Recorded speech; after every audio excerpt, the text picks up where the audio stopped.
Hey everybody, executive producer Jorge Palacios here. Just a quick note about this episode. So this is technically part 2 to episode 5, which we released last week with our buddy Matthew. Episode 6 is on the way. It's going to be great. And then, of course, episode 7 will release next week. But a quick note about this episode in particular is a continuation of episode 5. So we recorded a lot of content during that interview with our buddy Matthew, and we wanted to share some of that with y'all. This episode is really special. It is actually just the question portions that we did cut out from last episode. It's not super long, but I think the questions are great. The answers are great. We had a lot of fun recording it. Episode 6 will come out in the next day or two. That is also a very special episode. I can't wait for y'all to hear it. And then, of course, episode 7 will come out next week on schedule. Thank you all so much for supporting the podcast, for listening to us. We didn't plug very much in the actual episode. So, feel free to join our email newsletter, which will come out tomorrow. You can email us at lukeandjorgepod@gmail.com to get added to that. We have a Spotify playlist that we're super excited to share with you all, as well as some updates about what stuff is going to look like. Thank you all so much. We're super, super, super excited to hang out with all of you soon. All right. Enjoy the episode. Visionaries, creative geniuses, modern-day Renaissance men. These are not the words that people who know Luke and Jorge would use to describe them. They are best friends, shameless connoisseurs of the basic and the niche. And most importantly, two guys just being dudes. Welcome to Bad Jokes and Semi-Wisecracks with Luke and Jorge. Can I ask you all a question? No. Well, how about you ask me a question, and then if Luke gets jealous, he can answer. I'll probably get jealous. I have FOMO for days. He's not lying. You're right. I'm not lying. That's real. I do lie on this podcast sometimes. Like right now. I'm lying right now. But this was not a lie. The FOMO is real. Pass it on. Ooh. Here's a question that we have. Okay. So this is a bit of a doozy. Ooh.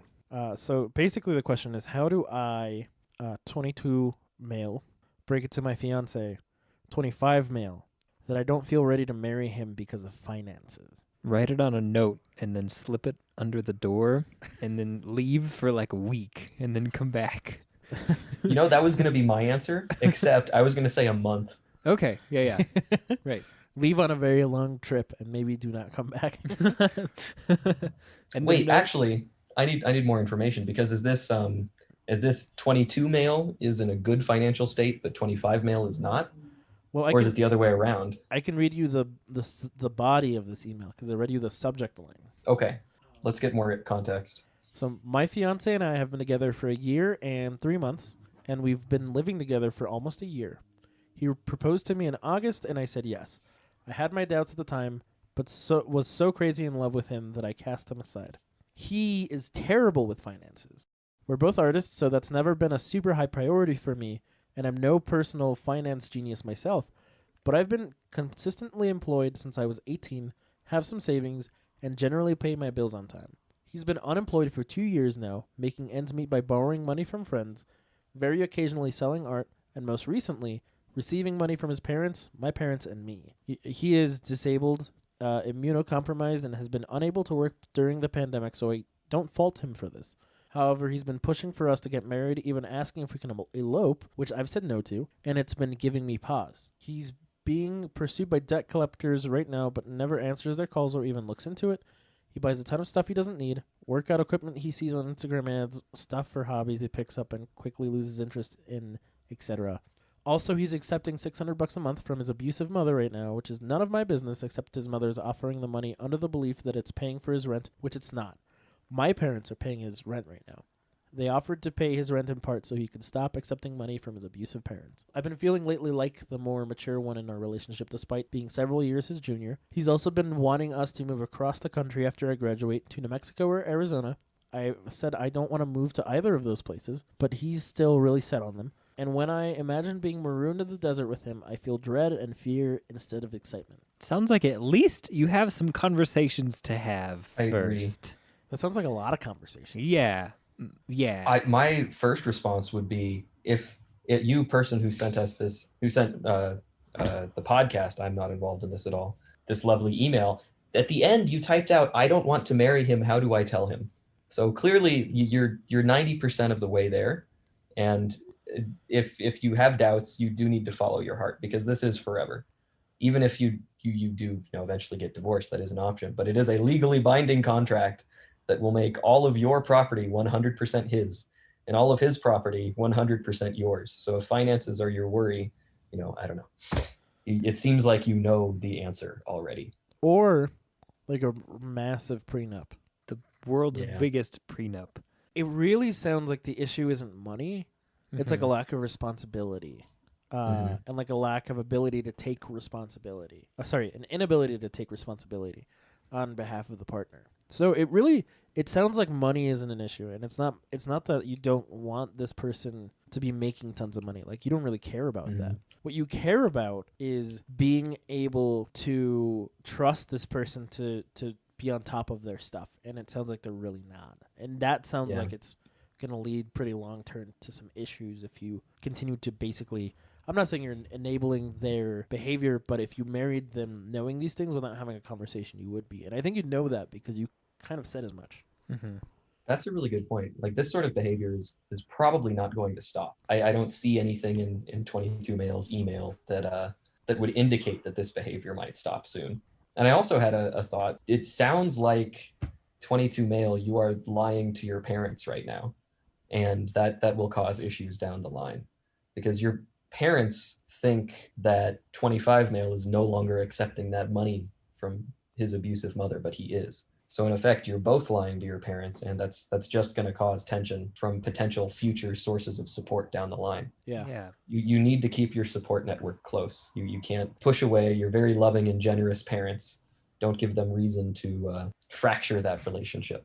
Because this person seems to not care at all about money, and I am intending on marrying rich. So I don't know. I'm a trophy husband, baby. First of your name, what say you of the situation? I would say more than anything is that you probably don't have to rush into anything. So like if you're having doubts, probably like don't get married. Like, you don't have to break up or anything, but like you don't have to get married right now today. You can like take some time and figure out the things that you have to figure out, because it sounds like there's at least one thing, if not a few things to figure out. But yeah,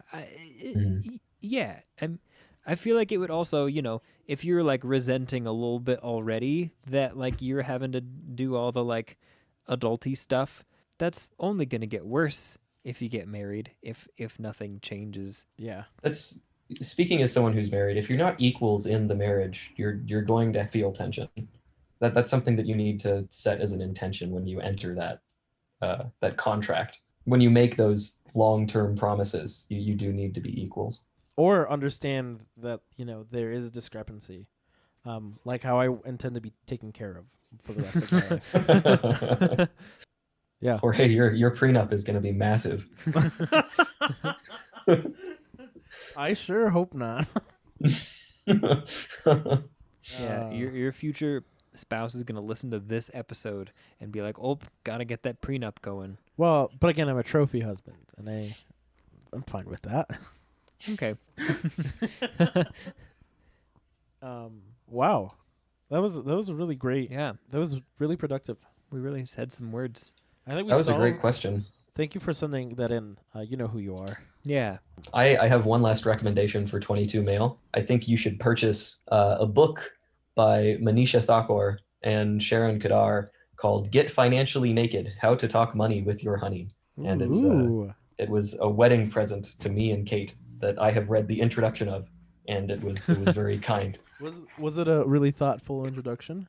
It was a very thoughtful and very kind introduction that, it's just, strategies for how to get comfortable talking about something that most people feel is very private with someone else. It's a book that, it does directly apply to money, but it also talks about like through using money as the as an allegory to talk about sharing personal things with the person who's now sharing all of your life. And if you're considering getting married at a young age, like I was when I got married. I think you should read that book, or at least its introduction, because its introduction helped me.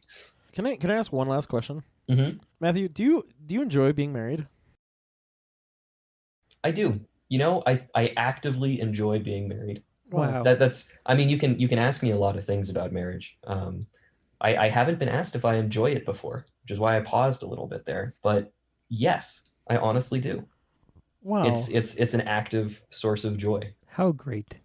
Yeah. I this is gonna get sappy, and if it does, I'm gonna cut it. No. Your marriage is a blessing upon obviously yourselves, but many people around you, and I'm grateful for your marriage. Oh, thank you. Yeah, I'm grateful that you were there. You and your guitar. Yeah, my little acoustic set I played in the woods, and then suddenly a bunch of people showed up, and I got married. You got married. I did not get married. Yeah. That's kind of how it felt to me, though. You know, oh my gosh, where did these people come from? Why are they standing in a circle? What is this cult? Yeah, if you walk into the forest, it is secluded, and suddenly you see a giant circle of people chanting and singing and holding hands. That seems like a scary thing. Shia LaBeouf. Yeah, it sounds like. Oh, that's been a while since I heard that one. It's good. You should watch it again. It holds up.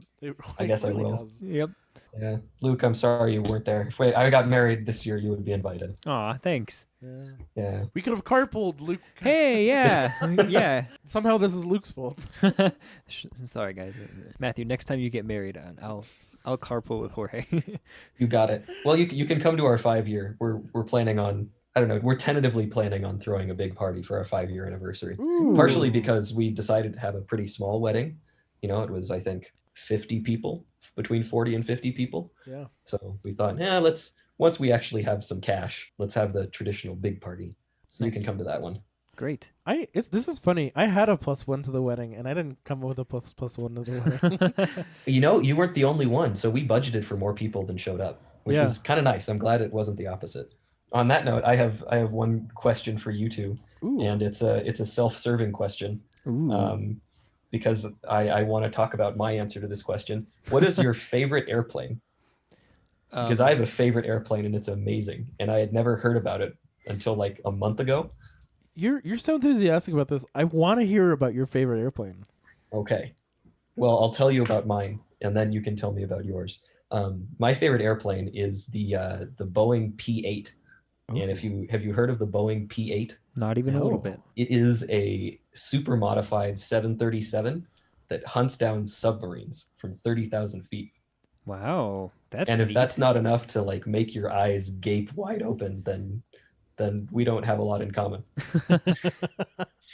How How does it work? It has torpedoes inside it that have been converted. I look at its Wikipedia page and you'll get more details than I can remember off the top of my head. But it carries torpedoes in its butt, and it can launch them, and then they glide down until they hit the water, and then they go towards a submarine. Whoa. And the other things that it launches are things called sonobuoys. Have you heard of a sonobuoy? No.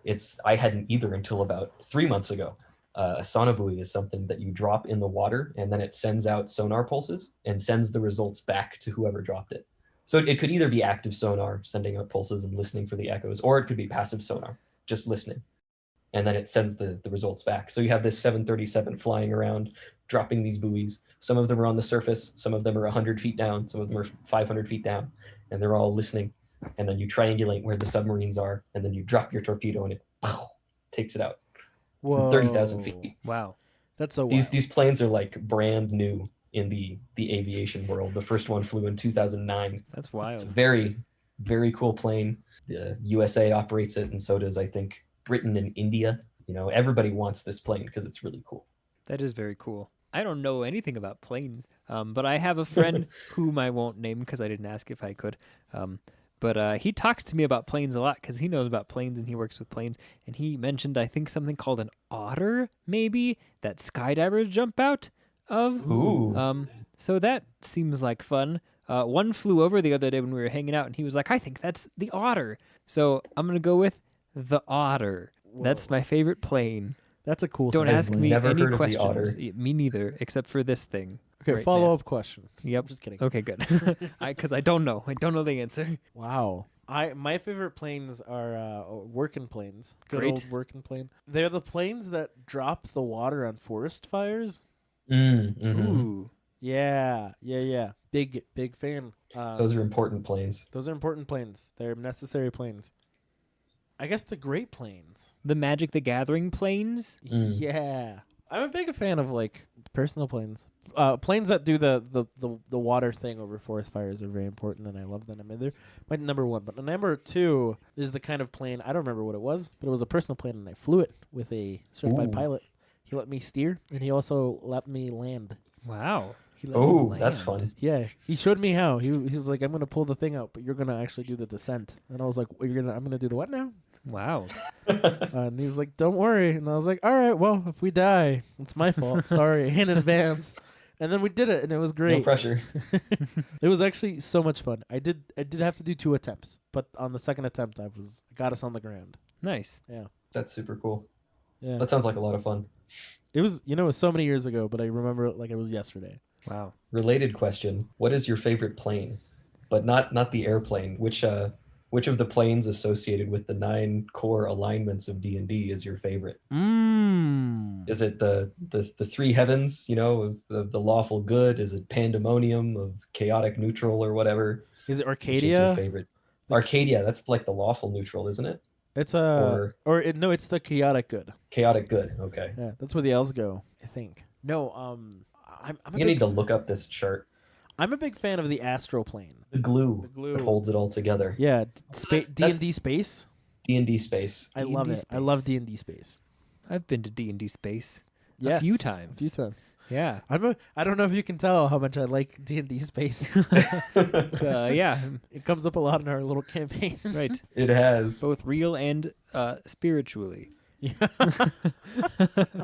Oh. I don't think I know enough about the D&D lore to know which plane is my favorite plane. I found it. It is the Great Wheel cosmology is what you need to Oh, type yes. up in Google to Ooh, find yes. Like that Journey song, The Wheel in the Sky. Yeah, it it. keeps on Wheel turning. in the sky keeps on turning. That one. Yeah. Yeah, Yes. exactly.